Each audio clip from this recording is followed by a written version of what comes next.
ব্যারাকপুর নোনা চন্দনপুকুর অ্যাথলেটিক ক্লাবে সাঁতার প্রশিক্ষণ কেন্দ্রে প্রতিদিনের মতোই সাঁতার প্রশিক্ষণ করতে এসেছিল ব্যারাকপুর বটতলা এলাকার বাসিন্দা 7 বছর বয়সী প্রতীক বিশ্বাস। সাঁতার প্রশিক্ষণ কেন্দ্রে জলে নামার পর দীর্ঘক্ষণ ধরে জল থেকে সে না ওঠায় শিশুর অভিভাবক খোঁজ করতে শুরু করেন। এরপর পুকুর থেকে তোলা হয় প্রতীক বিশ্বাসকে। তাকে নিয়ে যাওয়া হয় ব্যারাকপুরের এক বেসরকারি হাসপাতালে। সেখানে শিশুটিকে মৃত বলে ঘোষণা করা হয়। গোটা ঘটনার জন্য প্রশিক্ষকদের দায়ী করে অভিভাবকদের পক্ষ থেকে বিক্ষোভ দেখানো শুরু করা হয়। সাঁতার প্রশিক্ষণ কেন্দ্রের বাইরে অবরোধ করা হয়। ব্যারাকপুর বারাসাত ও টিটাগড় থানার পুলিশ এসে অবরোধকারী অভিভাবকদের বুঝিয়ে অবরোধ তুলে দেন। সাঁতার প্রশিক্ষণ কেন্দ্রে উপস্থিত হন ব্যারাকপুর পৌরসভার পৌর প্রধান তথা ব্যারাকপুর নোনা চন্দনপুকুর অ্যাথলেটিক ক্লাবের সভাপতি উত্তম দাস। তিনি কথা বলেন অভিভাবকদের সঙ্গে। গোটা ঘটনাটি পুলিশের তরফ থেকে খতিয়ে দেখতে হবে বলেও জানান। আপাতত সাঁতার প্রশিক্ষণটি বন্ধ রাখা হবে বলেও তিনি ঘোষণা করেন। সংবাদ মাধ্যমে মুখোমুখি হয়ে অভিভাবক ছোট্টু কর, ব্যারাকপুর পৌরসভার পৌর প্রধান, ব্যারাকপুর নোনা চন্দনপুর অ্যাথলেটিক ক্লাবের সভাপতি উত্তম দাস জানান। সৈয়দ আবু জাফরের রিপোর্ট, শামুজিদ।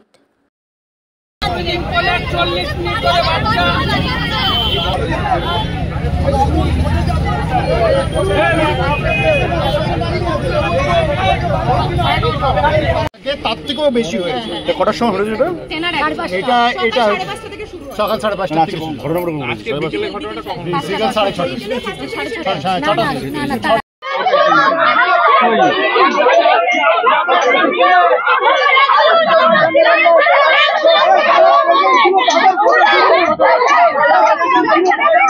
আপনারা দাবি করছেন বাচ্চারা যখন ডুবে গেছে, যখন বাচ্চার মা বলছে যে আমার বাচ্চা ওঠেনি, বাচ্চা পুকুরেই রয়েছে, তখনও যদি সেই মতো বাচ্চা ডুবে গেছে, সেই মতো যদি নামতো, যদি চেষ্টা করতো, বাচ্চারা হয়তো বেঁচে উঠতো। কিন্তু বেঁচে উঠো না উঠুক, ওদের দায়িত্বের মধ্যে পড়ে যে চেষ্টা করা বা বাচ্চারা বাঁচাবা।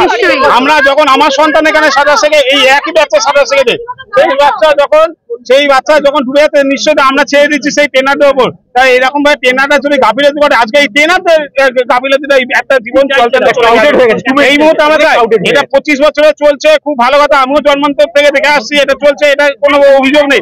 কিন্তু এই ট্রেনার গুলো প্রতি স্টেপ নেওয়া হোক। ট্রেনার গুলো সাসপেন্ড করলে শুধু ট্রেনারগুলোকে শুধু সাসপেন্ড করলে হবে না। যার দুর্বলতা, যার জন্য আজকে এই ঘটনাটা ঘটেছে, ওর চরম শাস্তি আমরা পাচ্ছি, যাতে ওর চরম শাস্তি হোক। হাসছে মহিলাটা, বাচ্চারা 2 বছর ধরে সাঁতার শেখে, কিন্তু বাচ্চারা পুরো সাঁতার শিখলেও বাচ্চারা ট্রেনারের আন্ডারে রয়েছে। যে বাচ্চা 5 থেকে 6-এ ওঠে, 7-এ ওঠে, 8-এ ওঠে, কিন্তু সেটা স্কুলের আন্ডারে, টিচারের আন্ডারে থাকে, তার পুরো দায়িত্বটা ট্রেনারে থাকে। কিন্তু আজকে ট্রেনারের গাফিলতি রয়েছে। এবং অ্যাক্সিডেন্টটা ঘটে যাওয়ার পর, তারপরে যখন উনি প্রশিক্ষণ করে যাচ্ছে, আমরা যখন বারণ করলাম যে আজকের দিনটা বন্ধ রাখেন, তখন উনি এই কথাটা উনি উত্তর দিয়েছে এই ভদ্র মহিলাকে, যে যার বাচ্চা গেছে আপনাদের কিসের চিন্তা, আপনারা যান, আপনাদের জন্য আজকে বাচ্চারা গেছে। কিন্তু আজকে ওই ট্রেনারে চলো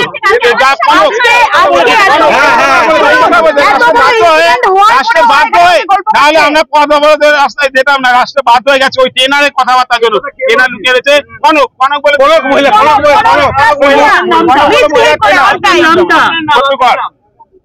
ছোট্টু কর। দেখুন, নোনা চন্দনপুকুর অ্যাথলেটিক ক্লাবে আজকে 25 বছর ধরে এই সাঁতার প্রশিক্ষণ চলছে। আজ পর্যন্ত কোনোদিনই এই ধরনের ঘটনা ঘটেনি। কিন্তু যে ঘটনা ঘটেছে মানে দুঃখজনক, মানে তার কোনো ভাষা নেই। কিন্তু একটা জিনিস হচ্ছে, ট্রেনারদের আমি প্রতিদিন অ্যাজ এ প্রেসিডেন্ট, আমাদের সেক্রেটারি প্রতিদিন এখানে এসে দেখি ঠিকঠাক আছে কিনা। আজ পর্যন্ত কোনো গার্জিয়ান কোনোদিন আমার কাছে অভিযোগ করে না, এবং অভিযোগ করার সাথে সাথে সেই ব্যবস্থা নেওয়া হয়।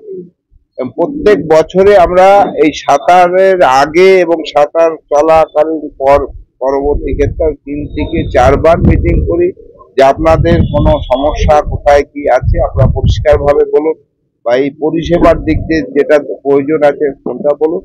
কিন্তু সেটা আজ পর্যন্ত কেউ আমাকে জানায়নি। সেই কারণে 25 বছর ধরে কোনো ঘটনা ঘটেনি। একটা বাচ্চা প্রথম যেটা লার্নারে থাকে, তাদের বক্সে থাকা হয়। আমাদের 14টা ট্রেনার আছে, এবং দুজন থাকে দুটো বক্সে।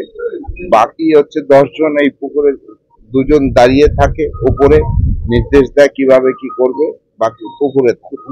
এখন ঘটনাটা হচ্ছে যে ছেলেটা 2 বছর ধরে সাঁতার এই পুকুরে সাঁতার শিখছে, লার্নার কমপ্লিট হয়ে মানে সাঁতার শিখছে, সেই ছেলেটা যতটুকু আমার কাছে ইনফরমেশন, তার টাইমিং কভার হয়ে গেছে, সে উঠে শাওয়ারে স্নান করে মাকে খুঁজেছে, মাকে পায় নাই, ও কোনো ফাঁকে আবার নেমে পড়েছে জল, ভিজা কাপড় পরে জল।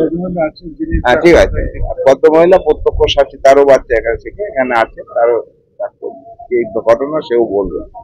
মানে আমাদের কাছে সেটাই অবাক লাগছে যে যদি শারীরিক কোনো সমস্যা না থাকে তাহলে সাঁতার জানা ছেলে কোনোদিন ডুবে যেতে পারে না।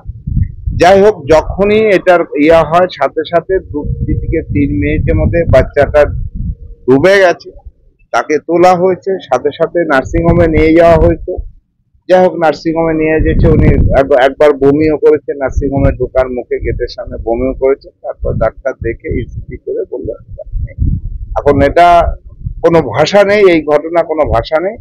অবশ্যই আগামী দিন, এখন আপাতত অনির্দিষ্টকালের জন্য বন্ধ থাকবে এবং এটা ওরা কি করে, পুলিশ ইনকোয়ারি অবশ্যই হবে, কিভাবে কি ঘটেছে না ঘটেছে পুলিশ ইনকোয়ারি করার পরে আমরা সমস্ত গার্জিয়ানদের ডেকে নিয়ে মিটিং করে তাদের কি অভিযোগ আছে, তাদের জন্য কি ব্যবস্থা নেওয়া উচিত, তাদের পরামর্শ নিয়ে আমরা আগামী দিনে শুরু করব।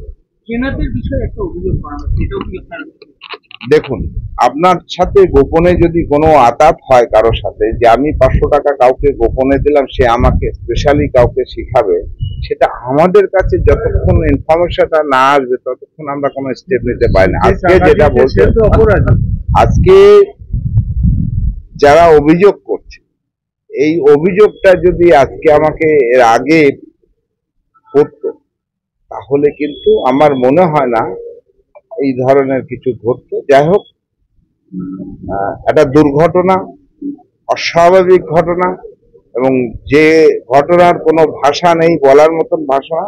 আমরা প্রত্যেকে এটার জন্য ভীষণভাবে মানে দুঃখিত, সাথে সাথে আতঙ্কিত।